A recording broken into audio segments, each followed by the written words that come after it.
Hello everyone, welcome to the Weller channel. Today I'll show you how to install texture packs on Minecraft Mobile. For this, open any browser and search for MCPDL texture packs for Minecraft PE, that's for phone. Choose any texture pack you like. Yes, go in, click this button and select the pack you need. I liked this one the most. Wait.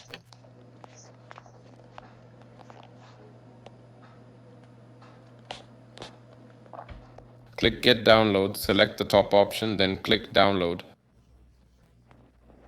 Then go to Downloads, open it, and Minecraft will launch immediately.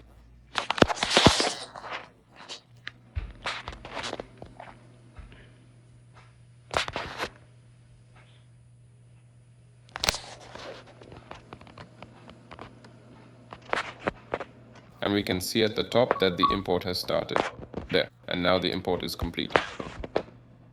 Click More Settings.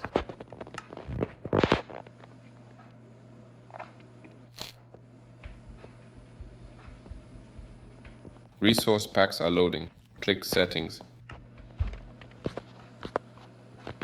Here's Resources, My Packs, and here's my pack. Click, then click Activate. And we've installed the texture pack. This has been Weller. Goodbye everyone.